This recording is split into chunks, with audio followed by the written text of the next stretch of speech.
You know what? It's all good because how long has it been since I've seen you guys now? Since It's been a while. Yeah, a few been a months. year? You've been in the house a year? Yeah, February 5th, that'll be a year. All right. Well, it's Thursday night, living in Jacksonville channel. More than further overdue. My good friends Josh and Alyssa are joining me tonight to talk about their experience moving from up north. No, they're not from New Jersey. Close though. They're from Connecticut, but they moved down to Nocatee. Well, you guys came down more than the build time. You were here renting first. You've been here how long now? We moved July 24th. Yep. Okay, so coming up almost 2 years, not quite, but you guys opted to rent and then build a home. So you had the full experience of relocation with the family, kids, the whole 9 yards. You're still married, which is amazing. We got you some nicknames along the way during your build time. We got Old Eagle Eyes. So we'll tell our guests and watchers later on in the show how Alyssa got her nickname Old Eagle Eyes, complimentary to Josh. And to be honest with you, the way the build was going and everything, she caught everything on the build even better than I did. So that's how she, you earned it. Alyssa earned it 100%. So, but the beauty about this, you guys are real life people that actually made the trek all the way down, relocated your whole entire family, younger kids from Connecticut to Nocatee. You've been here almost 2 years, it'll be a year and a half. And, I like to tell it real on the show, but I had the pleasure and honor to get to know you guys and represent you. You guys saw me on YouTube, right? Is that how you guys got me? Yeah. Yep. We're living the dream. Living the dream. Sense a little sarcasm there, Josh, but that's fine. That's how I operate. But anyway, found me on YouTube, gave me a call, said, hey, we're going to make the relocation. Why did you guys want to leave? It's Connecticut, right? Yeah. Why did you want to leave? What's the story behind making the big move to Florida? It was really just a lifestyle move, I think. We were sick of the weather and being inside a lot of the year. And we found Nocatee because we came down here on vacation. We came to Ponte Vedra for a vacation, and we were just kind of driving around, and we discovered Nocatee. And I can remember seeing people driving around in golf carts, going through the Dunkin' Donuts drive-through and being like, what is this place? In the middle of December. No, I'm just kidding. So that's kind of how it started. Yeah. But it wasn't for a few years later that we actually were thinking about it seriously. So how long was it before you first initially came down? Because you had family down here initially. Is that why you were coming to the area? Is that right? Or originally, I think we just came down for the players, and then coincidentally, my sister came down here, and so we had been down here a few times. Okay, for some reason I thought you came down here because your parents had a place, but they came out. They're all following us now. Yeah. What's that? They're all following us now. Oh, okay. All right. So they didn't live here yet, or they're trying to get down here. Got it. All right. Yeah, because I know your brother moved here, had the honor and pleasure of meeting the Gregory the Great, another one. But so how long between your first time here and actually making the move? Probably a few years. I feel like it was 4 or 5 years. There's COVID in between, so it wasn't easy for us at least to make the move right away. Like you said, we have 2 young kids, so one of the reasons that we love this area and that we chose to move here, we wanted the better weather. I scoured the East Coast on different areas, and coming from Connecticut, we both go to public schools, so good public schools was a big thing for us. Yeah, it was like the only place that we found that fit the bill. Plus, you have Jacksonville looking for a job for me, and for her. So, it took a few years because of COVID and everything, but it just fit the bill for everything we were looking for. Yeah. Was there any other place that was a close second if people are considering other areas in Florida? Like what was some of the other city contenders that you were potentially visiting or looking at before you decide on Nocatee? It wasn't in Florida. We were looking, South Carolina. Yeah, like Charleston area, Yeah. or Nashville. I mean that's further from the ocean, which is one of the reasons we preferred Florida, obviously. Yeah, a lot of people moved to Nashville. I think Franklin was a big hot ticket at the time as well. Yeah, but a lot more expensive too. Yeah. So you're looking at Nashville. What about Charleston? What prompted you not to be? Because Charleston's near the water somewhat, right? Yeah. So I mean, there are areas that have good public schools there, so it also fit the bill. But just the variety, and I mean, Nocatee has so many different areas for us to live, and we were looking in other areas besides Nocatee, so that was also part of it. Was coming to this area, we could have lived in some of the other similar types of communities. Yeah, yeah.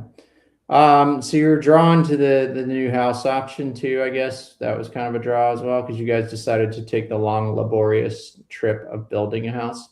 Yeah. Yeah. We did both. You showed us some houses. I don't even remember. It's been so long, and I sell so many houses. I can't even remember what I showed, who I showed, or what. Really, honestly, I mean, did we look at some resales? Did we? We looked at like one or two. Yeah. Yeah, it was slim pickings back then, really. It was not like now where there's just a plethora of choices or whatnot.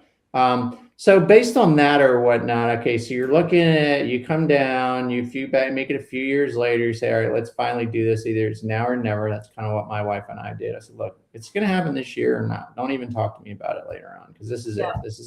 This is the crossroads where it's the last chance. We either stay or we move. All right. And then you're like, okay, let's go for it, which is a big move. You got little kids, you're moving away from family. Huge move, not cheap. Got to find jobs. I mean, there's a lot of logistics on this whole relocation. You check out Tennessee, you check out Charleston, check out this area. What was the final decision-making process of going, hey, let's build? Why build? Why not a resale?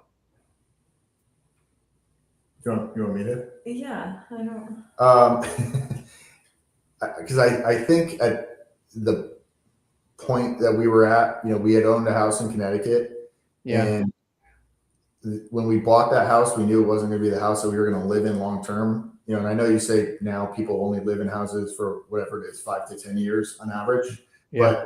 But we wanted to try to find a house that we felt like our family could grow into. Yeah. So, Yeah, my wife wanted what she wanted. Yeah, exactly. So, I think that the idea of building and getting to pick everything, not everything, because they're not custom builds, I guess, but most things that you want is exciting, especially if you haven't ever built before. So that was kind of like enticing to us. Yeah, and one of the other points that you raised to us when we were looking, which you probably don't remember, is going into a neighborhood with new builds, everyone's in the same position that we're in. Yeah. They all just moved here within the last couple of years versus to a more established neighborhood where people have been here for 5-10 years. Yeah. Which we found to be true because we rented and bought. And so, we've seen a more established neighborhood versus a new one. And it definitely is a little bit of a different vibe. Yeah, I mean, it helps when everybody's new, that newness factor or whatever. I mean, that's pretty much how I lured my wife up here from South Florida. I was like, want a new house? I mean, listen, I say it all the time. I probably said it to you guys. It's like, it's hard to sell people a used car when you just went ahead and showed them a new car with the new car smell and everything. And it can be a little inebriating to go, okay, I get to pick out flooring. I get to pick out this on the budget if you can. That's the brutal, hard truth about building that we have to tell people, like, this ain't going to be cheap. What you're imagining on your Pinterest board is not going to amount to the same on your balance sheet. So that's a trade-off. I think you guys did a really nice job with the finishes and everything. And we'll get old eagle eyes. Yeah, no, I get it.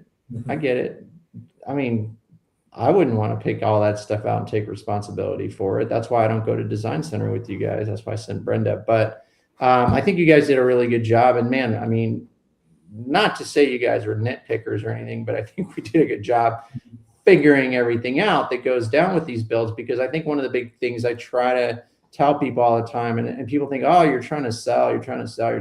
Like, dude, do not go into this alone without a team. I mean, you need eagle eyes, you need multiple eyes. I mean, there are so many things. Like, you guys were here and rented and visited the house on top of that. And you would send me pictures going, did you see this? No, I didn't check that. I didn't catch that. Would you check it out? I'd like a set of eyes on it. You can't have enough eyes on these builds, because these guys at our time, when that build was happening, he had at least 60, your builder had 16 to 20 homes at least. Yeah. And there was some pretty big catches that we caught on your build, big catches. You know, I don't want to get in totally in the nitty gritty, but I mean, we were dealing with walls that weren't straight or lined up properly. Some pretty big finds.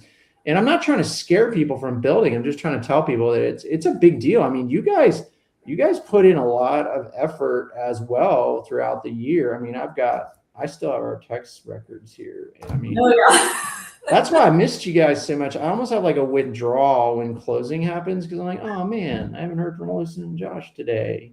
Like, 'cause you're used to getting a text every other day. We're like, kind of like, I feel like I'm like part of the family. And then we close, and it still goes on for another month. Hey, Greg, we still got this problem, this problem. Because people realize when you close in the home, you still have problems afterwards. You know, I mean, text message, hey, is our gas going to come on? We'd like some hot water. You know, we closed over the holidays.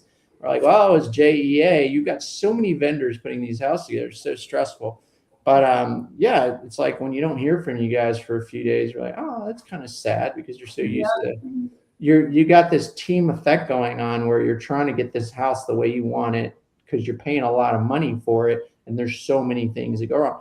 Let me ask you something. I mean, now that you know what you know, what would you do differently? I think you were smart. You sold your house. You didn't have much exposure. You rented first. You were here during the build. Any regrets about that? Any differences you would do? Would you consider a resale more, or are you saying, hey, you know what? I think we did it right for the first build? No, I think we did it right. I don't regret building. I feel like, all the struggles we went through during the build process, while extremely stressful, I love our home. I love where we live. I love our neighborhood and our neighbors. And so that, for me, makes it all worth it in the end. Yeah, and at the time that we were looking too, there just wasn't that much supply anyway. Yeah. So I mean, we joke about, Alyssa wanted what she wanted, but it was much different. Rates had come down. There was no supply, so people were, going way over for houses. I think the market's a lot different now, so I don't know if it would be the same if we were to look now. We also had that weird time where they were closing up Seabrook Phase 1. Mm-hmm. They hadn't opened up Reflections or Phase 2. So it just, we ended up falling into a lucky break with this lot. Yeah. And just to go back to something you said, because, I've talked to several people about this, because we have obviously all new homes, some people who've used realtors and some people who haven't. And, not to sell anyone, to you, but one of the benefits that we found of having you, in addition to just having the second set of eyes, is when we found that first issue, we were like, what do we do? Who do we talk to? Because we got pushback from our project manager telling us it's not an issue, or this is the way we do it, or, whatever the pushback was. And, you told us to go to someone else at the builder. Higher level. Yeah. Higher level. And which actually is what the contract says. I probably should have read that, but, that got it taken care of. And we ended up having to do that like 20 times. But I think part of the builder's point of view was, you said at one point you had like 20 builds with them, and you had 5 different builds with our project manager. And it was helpful having that relationship. So it wasn't just us taking on sounds dramatic, but, trying to figure this out. Yeah. Having somebody not only who's here to look at it, but who knows these builders and is able to talk to them and get things done. I don't know that we would have been in the same place had we done it by ourselves. Yeah, no, I appreciate you saying that, man, because I mean, the reality is at the end of the day, right? You don't know, you haven't built before, you don't go through this every day like I do, right? And so it's just it's just that peace of mind and reassurance when when the text message comes, long day at work, kids go to bed, it's 7:30, 8 o'clock. Hey, Greg, we were at the house today, man. We are super upset, bro. The whole entire wall is off. What the heck are we going to do about this? Is huge. Like, what are the options? We really had to work through that with a lot of different ideas and really push hard. That was a big project to change. But I think the part that people miss sometimes, and they don't realize it until you're in it. And honestly, I've been through 7 houses. I still have a mountain house with issues. I deal with this stuff all the time, even on a personal level. Fear is always false evidence appearing real, right? You don't know what you don't know, right? You just don't know. And so just to have someone to say, hey, at 8 o'clock, look, guys, we're going to get through this. We're going to go back. We're going to get it figured out. We're going to do things right. We're going to go this way. Let's not freaking get up and start throwing the book and getting angry and all pissed off and figuring all that, because that's not always the best avenue to go either. A lot of folks that do this on their own, they go straight to the attorneys, and these contracts are so one-sided, which I tell people from the beginning, that it's the best thing to do is to work through it. And it's good to have an insurance policy of somebody that's working with them already on multiple builds, because it's in their benefit to make sure that not only you as a customer are happy, but that Greg's someone happy too, because we're doing a lot of business together, right? And I have a hard time selling a house if I don't like it. I think that on a personal level. I'm not going to start crushing all the builders I hate or what I do or don't like. There's, people always say, what's the best builder? And I go, they all suck. They're all track builders. It's all done quickly, whatever. And people look at me like, well, that's kind of negative. And I'm like, all right, I'm being kind of sarcastic, but I'm not, because it's a very difficult process building a home. It's done very quickly. There's so many vendors. There's so many moving parts. At the end of the day, it's really about the location and getting the house that you want, the floor plan that fits you for your budget. And I mean, you guys, I got to commend you guys as a couple too. I mean, you seem really on track. You really put your heads together thinking about all the different aspects, whether you wanted to be on a 50-foot lot instead of a 40-foot lot. How long are you going to be in this home? Do you want the tall ceiling? Do you want, you guys really thought it out, really smart. At least I didn't see any of the turmoil that might have been behind closed doors or fights or anything, but you guys are really on the same track. The only thing I ever saw was upset when old Eagle Eyes found something and was like, what are we going to do? Yeah. And, I got it. I mean, hell, guys, we're talking about, without going too far, and we're probably not going to talk about the builder tonight, unless you guys want to, that's your choice. But, we had a model and a floor plan where, at a certain point they were saying, look, on the future builds, this is the way the wall's going to be. If you don't like it, that's your problem. Don't get it.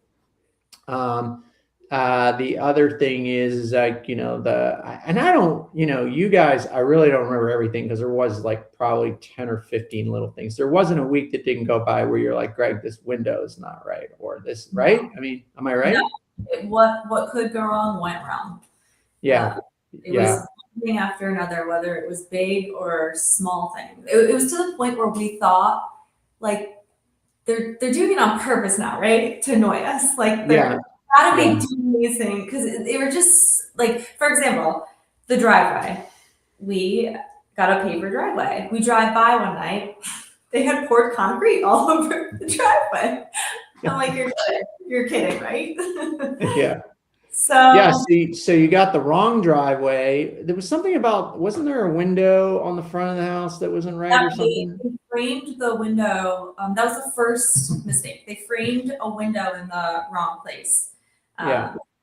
And our neighbor has the same elevation as we do. So I could literally look at their house and compare it to ours. And I'm like, that window shouldn't be there.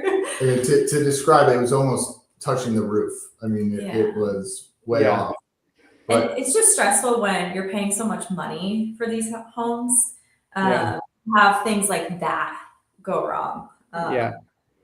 So you got the window wasn't right. This is just things look, guys, if you don't want to have a realtor, you want to go out on your own, have at it, knock it out. But so if you're going to do it on your own, make sure your windows are in the right spot, right? Number 2, make sure your driveway, if you order a paver, that it's not concrete. These are kind of obvious things, but let's keep going here. What else do we see? The laundry room tile.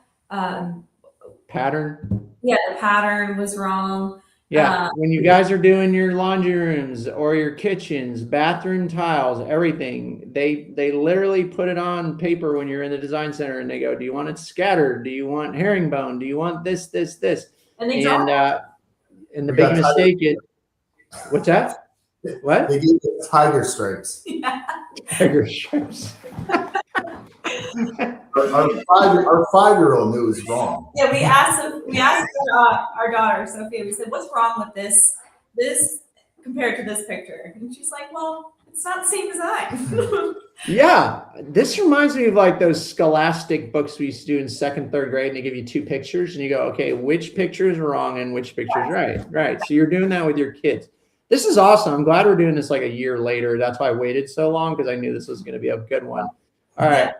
So we had window wrong place, driveway, the tile in the laundry room. What else? Well, and you know, the part of it too that you brought up is these are all different subcontractors. So it's not like it's the builder that's doing this wrong. You know, you have 10 different subcontractors all coming in the same time, different times. And it seemed like with us, each one was making a mistake, you know, and to give our builder a little bit of grace, I mean, it was hard to keep up. Yeah. Every time they did something new, something went wrong. Like I think with the driveway, our builder had said that they knew it was wrong. They just hadn't corrected it yet. Yeah. Some communication would have been nice. Right. Well, yeah. But you know, but again, it's just one of those things where you have so many cooks in the kitchen. You need somebody.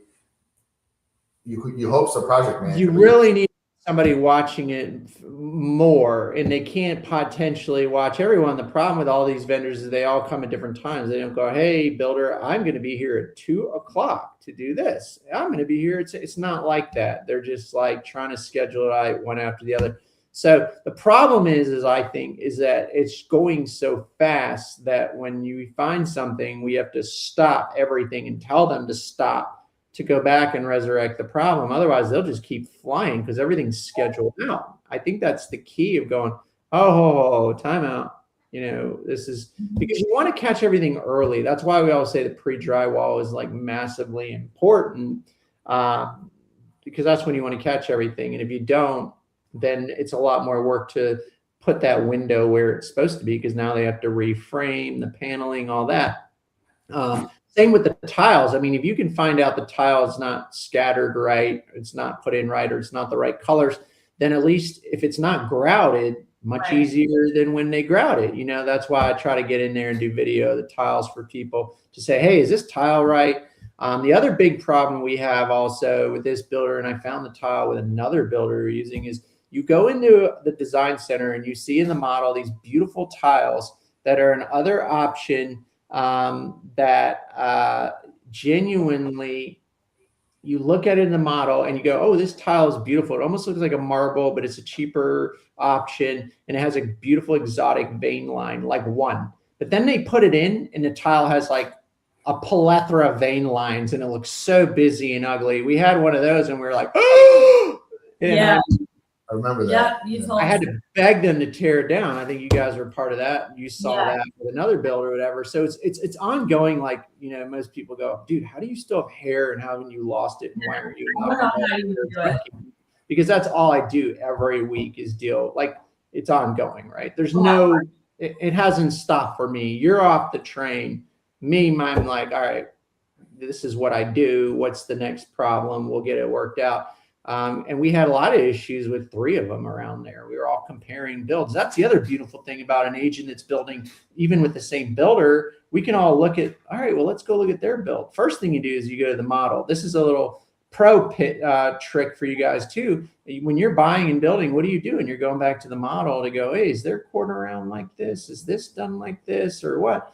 And then you have a realtor and you go, well, here, I got 2 more of these builds. Let's go see what's happening to their builds. You know, you're scoping out to see how the workmanship is in there, and it's comparing. So it's a game. I gotta look at Nancy's got some comments here. Hey Nancy, good to see you tonight.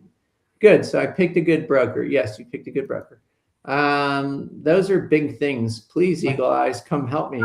Yes, yeah. You guys are the only ones that haven't asked me if they could join the team, but you could actually be a value. Nancy, when I tell you this woman catches everything, I feel bad for this guy. Just give me the plans. Yeah, I mean, beautiful, but dude, she catches everything. So Josh gets away with nothing. She remembers everything. Nothing. Women remember everything. So Josh is going to be a good man. He's going to be a good attorney and a good man. Yeah. All right. I digress. All right. So then the next big thing, laundry, obviously the big wall in the living room. We had to rip that whole wall down and get that taken back, which was a huge project. We had a fireplace. Yeah, we had crooked walls going up the fireplace. Yep. So crooked, you could see them with your naked eye. And I have the voicemail still from our project manager calling me to let me know that it's as good as it's going to get. So we had to fight him on that. Which they then took the drywall down and realized that it was framed incorrectly. Yeah. So. And then we had the floor. Yeah. issue. Well, I mean. Yeah, we haven't gotten a floor issue. Don't worry, we'll get to that one in a second because that coincides with easy. Slow down, Tiger. He's like, I want to get all the way through it so we can get out of that discomfort. No, I want to drag this out. This is fun. All right, so you want to make sure your driveway is right. You want to make sure your windows are in the right place. If you ordered pocket doors or anything, you want to make sure your tiles are staggered correctly. They're the right color and that they're the same ones that are in the model. You want to make sure your walls are straight. Now that's really supposed to be during the pre-drywall timing as well. But I don't know why we didn't catch the framing on that fireplace, unless we did and it wasn't actually properly fixed. I don't remember if that was the case or not. I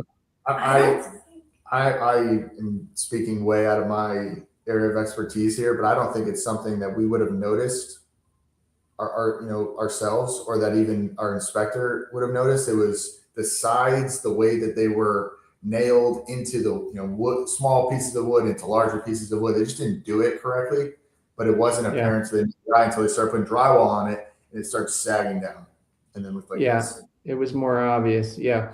And the beautiful thing about all this is, believe it or not, and I'm not saying this is totally normal in every build, but you're going to have problems on every build. I'm sorry, people. You're going to have issues in every build. There's going to be something that comes up. But the good thing is we noticed all these things and we got them all rectified for the most part. And the funnest part was the flooring at the end. But before I get to the flooring, all right.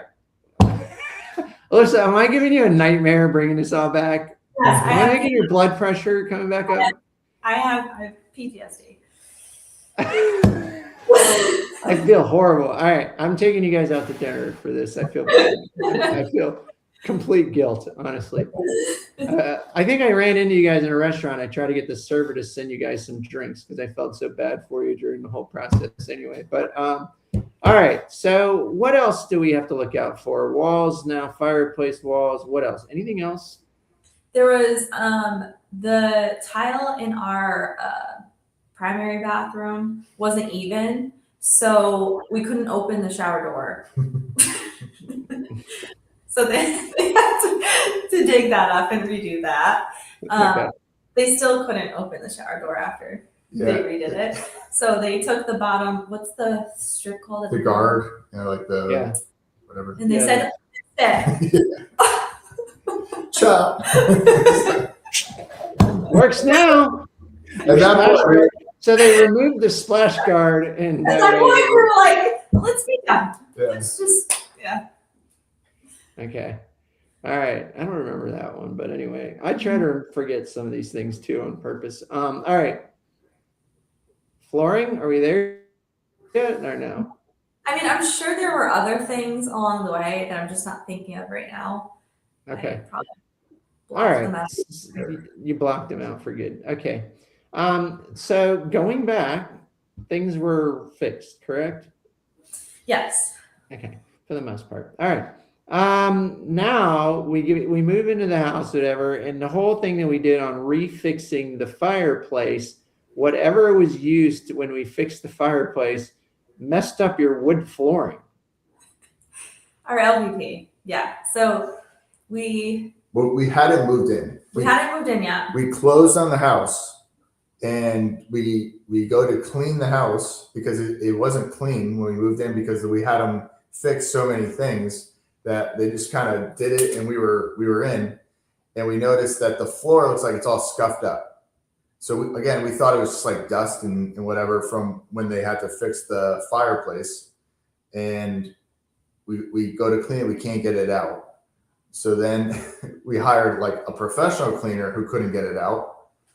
And so he actually came with this like heavy duty professional machine and tried to clean the floor.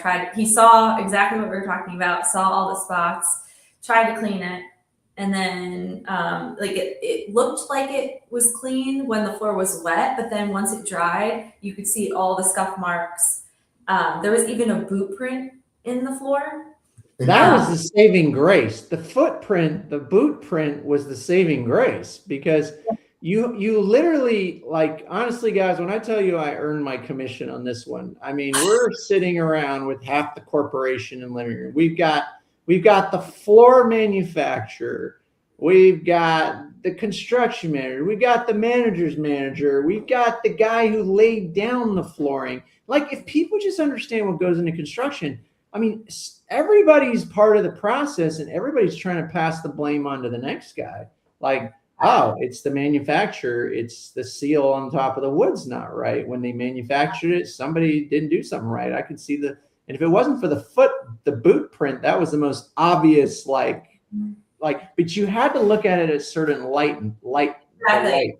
The natural light had to be hitting it, so it had to be a certain time of the day. Right. So these folks had us bring in half the corporation into their living room, and we're all sitting there, grown adults, staring at it. And unfortunately, it was the wrong time of day because the light wasn't on the floor. I cannot make this up. Okay. Yeah. I mean, the lighting on the floor, it was so hard to see that because it wasn't the right time of day. Yeah. So we reassembled the whole crew at the day, the next day, and then like boom.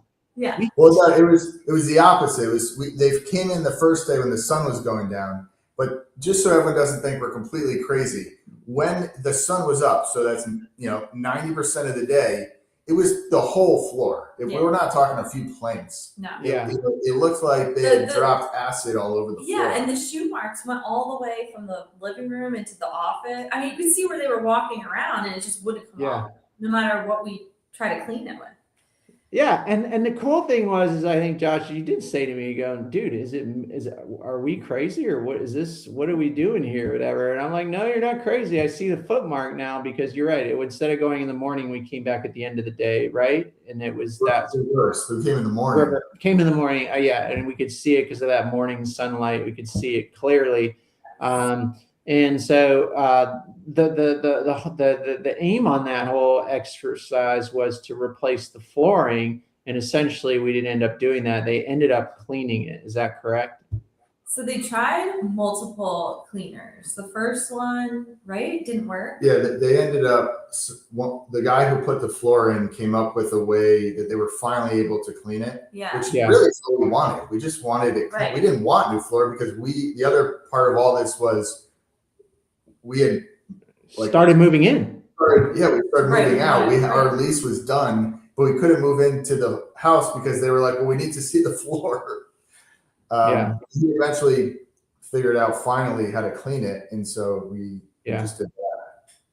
Yeah, that was like the final icing on the cake, where it was like, that was a big deal because it was the living room floor. You've got the fireplace centerpiece. It was like, you're going to see it every freaking morning, obviously. Yeah, all over the bottom floor. I mean, it was. Yeah. And, I know we're saying, oh, it was horrible, whatever, but it wasn't obvious unless it was a certain time of day. And you had to, you would have to be you to be like, really care, because it's your house, your flooring, you're going to see it every day, all that kind of thing. It wasn't like in your face. It was a very subtle thing.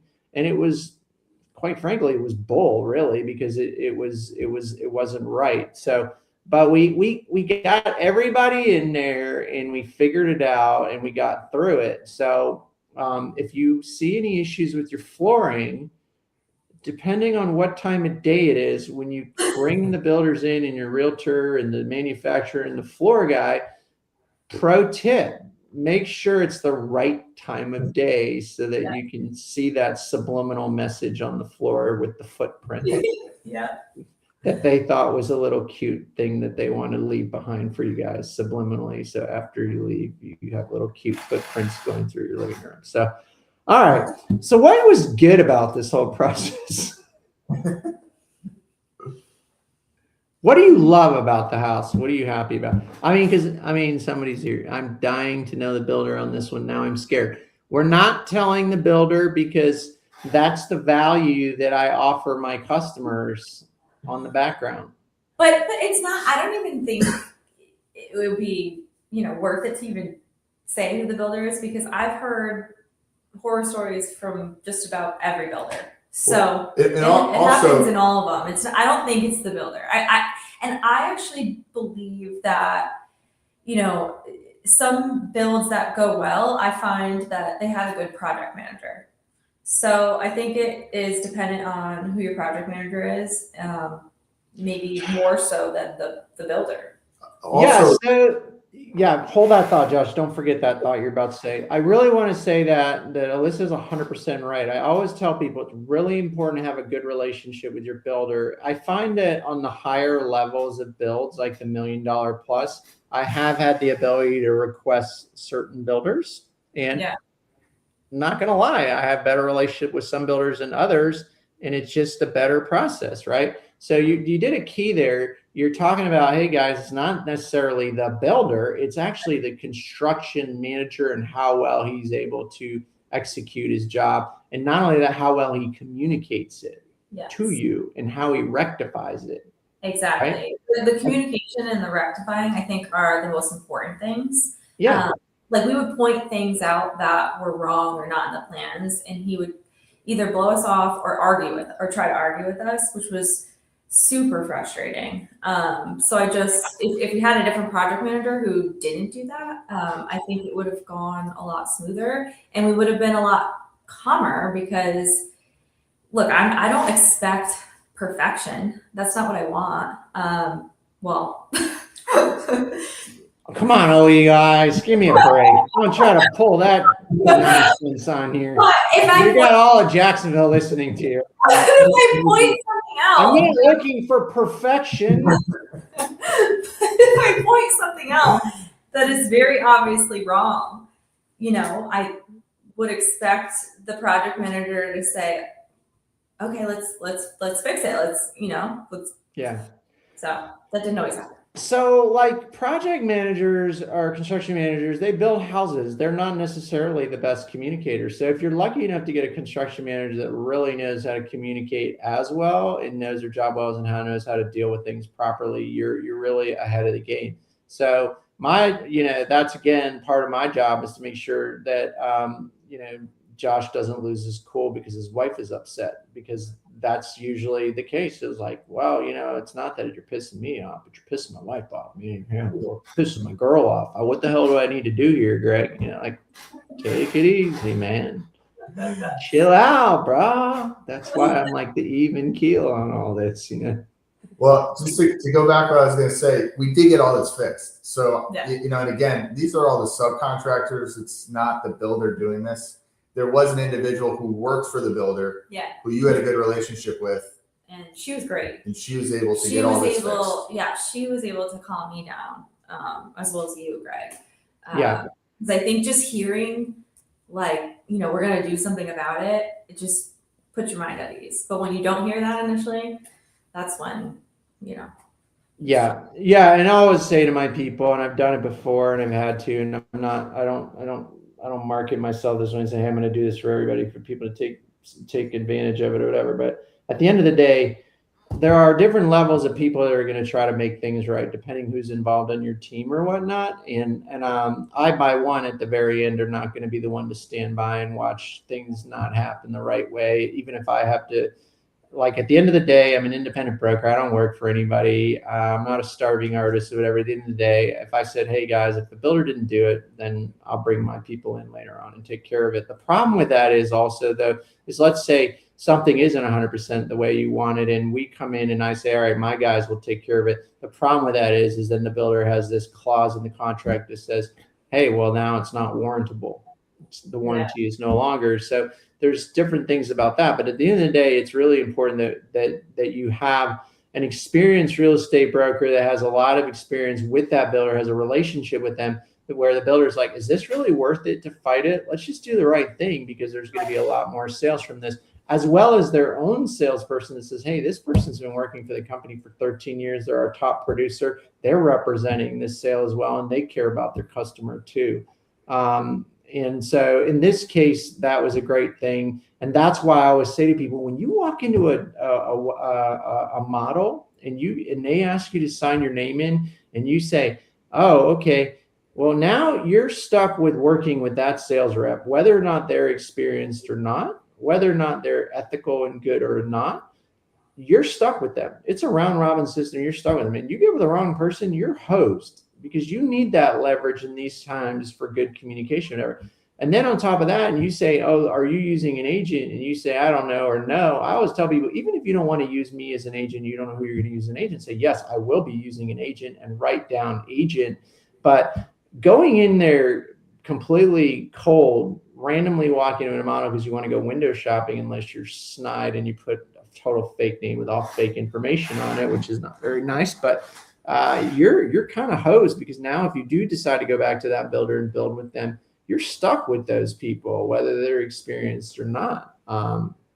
So that's another pro tip, as I said, and plus there's so much to look at. Look, it's fun to go window shopping, but the first day, get a real estate professional, get a lay of the land, and then go window shopping afterwards, once you visited the main builders that are going to fit the criteria for what you are looking for.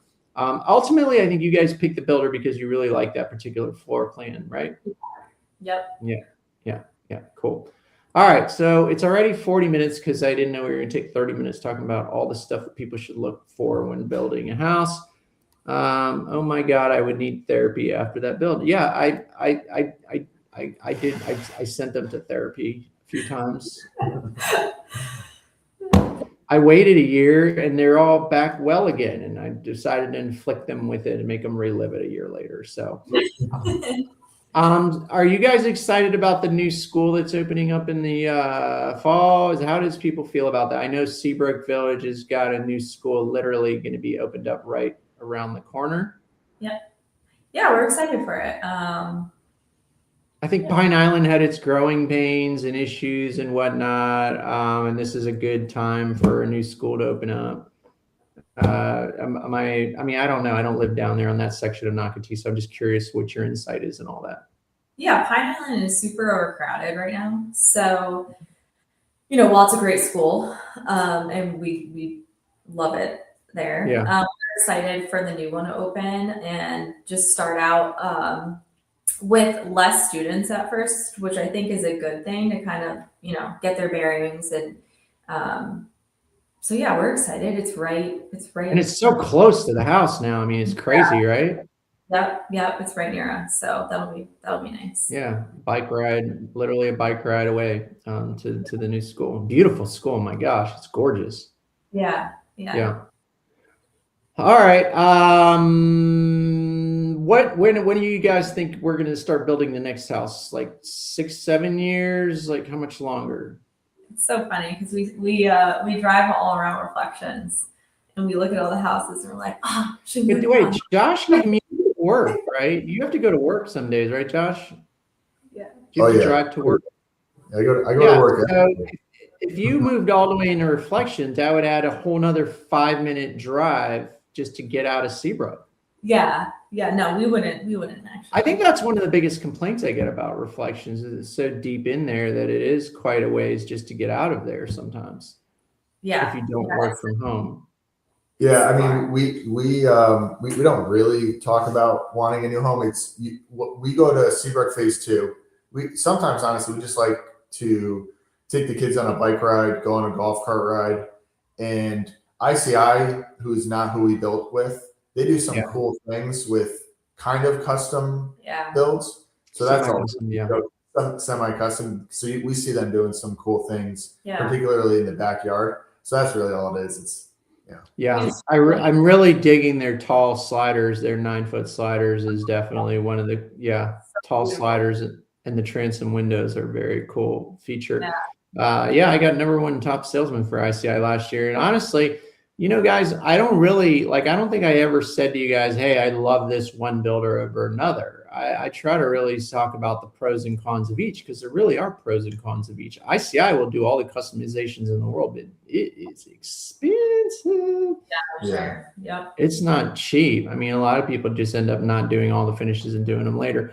Well, I guess it wasn't too bad, but anyway, out of curiosity, you did refer me to your brother, which I appreciate that as well. And he ended up buying a quick move-in. Now, did that have to do with timing, or because he watched what you guys went through on the build process and said, screw it, I'm just going to go ahead and negotiate on a quick move-in and call it a day? No, because his was a quick move-in that wasn't built yet. So, I mean, he still went through the whole build process, but he was back. Not the whole build. It was only the last few months of it, I believe. Well, framing maybe. Maybe they had just framed it. Yeah. Okay. They didn't do an inspection right after they framed, so it was sometime after that. Yeah, we had an issue with his sewer line being blocked. Luckily, we did a sewer test at the end there, compliments of me, and that was a big find where we were able to clear out his sewer line. Yeah. Well, I will say that his experience with his project manager was much different. So we went and saw his house, and it looked like it had just rained, and it looked like the roof must not have kept the water out, and there was water all over the walls. But it turns out they just hose the house down before they paint it. Yeah. Sit down. Or whatever, they spray it with water before they spray it. So his project manager said, that's what I think they do, but I'm going to cut into the wall just to make sure that you didn't get water into the wall. Our project manager obviously not like that, but now, in the year that we both lived at the house, he's had a lot more problems along the way than we have. Yeah. So we took care of them during the build. Yeah. So he's now taking care of them after, He makes a lot more warranty claims. Now his builder, is good with that, but we don't have to. Yeah.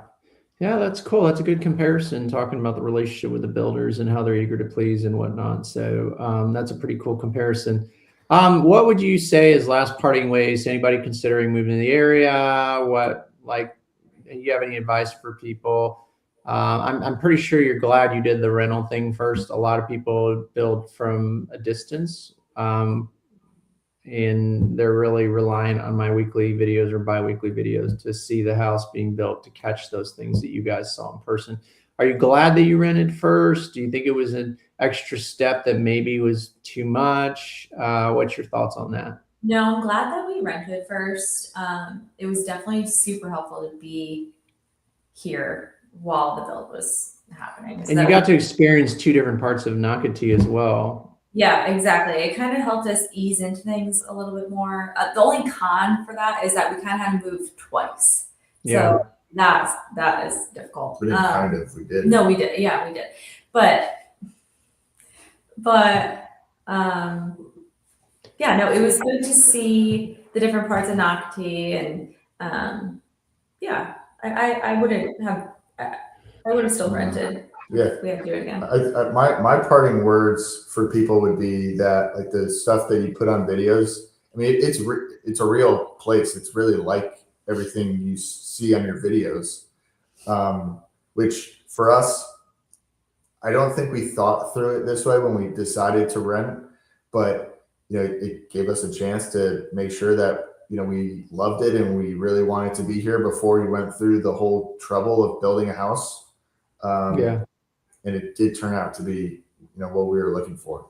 Mm-hmm. Awesome. Yeah. And that's what I love about, you guys were willing to come back a year later, give up an hour of your Thursday night to kind of rehash all that you went through, now that you're finally settled in, because I think it really does help others that will watch this in a recording or whatever, because people really need to hear how it is.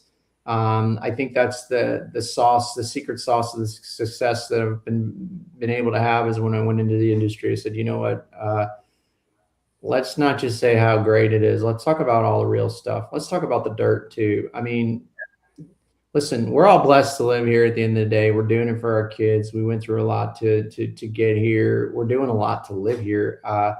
You know, guys, I mean, honestly, these days it's become so unaffordable. You know, it's just a privilege to live here. People are like, I don't know. I don't know if I get all the hype, but I don't know if I can afford all the hype. Or I want more house than I am willing to go out west or wherever, you know. So you have to make sure that it's genuinely right for you. Favorite thing about Nocatee? Each one of you. Well, for me, it's the new, I don't know what you call it, the new bridge from, it's now Reflections to the center of Nocatee. Oh, So yeah. it's just one of those things that, first of all, it's beautiful. And it's this very long bridge.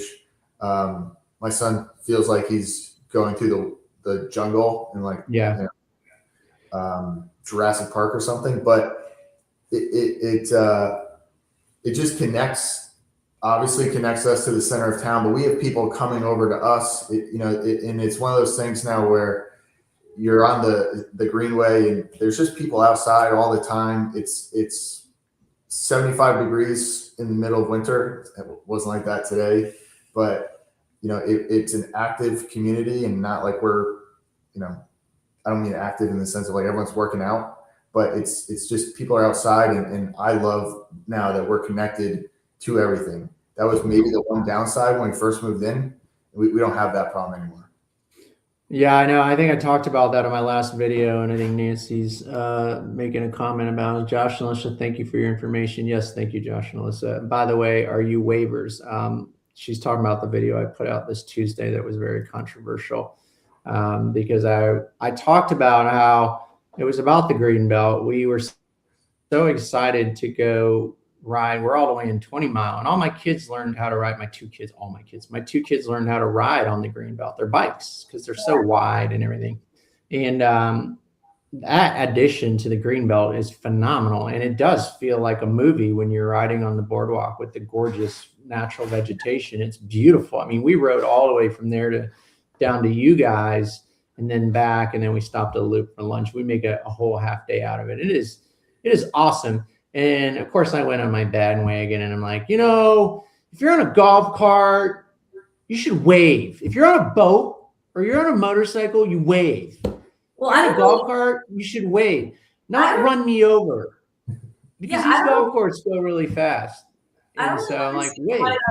I don't really understand why that's so controversial. I agree. I think we're waivers. Yeah, we're waivers. I can't help it. Everyone I walk by, I'm like this the whole time I'm driving my golf cart. Do people still wave? Are there still people that wave? There are some people wave, some people don't, but I say everybody should wave. Like, let's keep Nocatee friendly. Wave. Yeah, thank you. I'm not the only one. The first comment I woke up to the next morning was thanks for teaching us how to live our lives. And I was like, you know who you are. But I don't. You're the guy that doesn't wave. Yeah. I'm in a Seinfeld episode, and I'm complaining about the simple, stupid things, but. Well, it's the little things that make a difference. The problem I have is not that people, like, if you're not a waiver and you go by someone who's not a waiver, that's fine. It's when I look at someone right in the eye and I wave to them and they just look at me and they keep driving. It's just weird.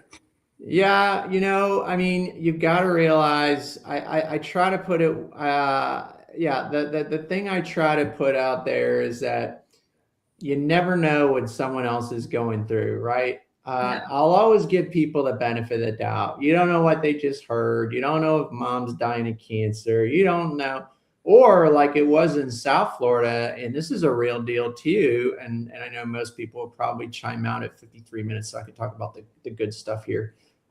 Is that when you are in a stressful situation, whatever, you don't feel like waving at anybody. I understand if you have your earpods on and all that or whatever.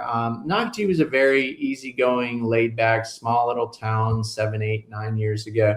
And houses were $300,000 to $500,000. Now they're $700,000 to $1.6 million. We have high interest rates. It's very expensive. So some people might have put their life on the line to get themselves here. And maybe they just don't feel like waving because it's so stressful to maintain the lifestyle here and everything. And that was what happened essentially when we lived in Boca Raton down in South Florida. Everybody was driving the nice car and doing all that thing. And really that's what, people say they label Nocatee that way. And that's not Nocatee. That's not the Nocatee we moved for. Could it be changing? Is there some of that going on? Is there entitlement going on? Depending. That happens everywhere in a growing area, but that's not technically, Nocatee or whatever. And you just don't know what people are going through. So I try not to judge about it, but I do say, hey, that's the cool small town Southern vibe that I think we all grown to love. And at the end of the day, when we're all raising families or whatever, we want our kids to be around that environment where we're all in the same boat, trying to do the right thing and be cool, be nice, wave, be cheerful, and be neighborly. So I think we'll end it on that. Again, thanks guys for coming on. Awesome information. For anybody who's watching the recording, of course, my Nancy's the one with all the comments tonight. Thanks for joining, Nancy. You and the other 3 people that are live right now. But for anybody watching the recording, I hope you found value in this. And of course, if you're thinking about moving the area or you want to get out or whatnot, and you want a true evaluation, where I tell people right now, it's not a time to sell. There's just too much inventory coming in here. We still have a lot of builds, not a lot of bigger builds, but a lot of the smaller builds and whatnot. The affordable stuff there's a lot of inventory right now. So if you don't need to sell, I would say not, but life happens and you want a true evaluation of what it's going to take. It's going to take a lot to market your home properly to get it sold this spring. And don't wait too long, because it's going to take longer than you think, unless you're living in a unicorn. And of course, if you're thinking about moving the area, I'd love to be your resource of choice. I tell it how it is. And I love building relationships. I'll tell you what, Josh and Alyssa, you guys were awesome. Despite all the crap we went through, I love you guys. I couldn't get mad at you, despite the late night texts, the awkward meetings. You see, now you miss us. So. And I miss you guys. So we are having our next event for all our VIPs and customers in March. So bring the family. We'll see you there. We'll get to hang out. And thank you again for joining us tonight. Thanks for having us. All right, folks. If you haven't already, make sure you subscribe. I got to do it. Sorry. And information will be in the description. Text me, call me, email me. If you have any questions or information, any real estate needs, if you're considering moving to the area. If you're looking to live in Seabrook Village, you can personally get Josh and Alyssa's phone number. I'm just kidding. I'm not going to give my phone number, but you'll have a testimony of the real deal and how it worked through me. So thank you guys. Have a great night for joining. Josh, Alyssa, I'll see you soon.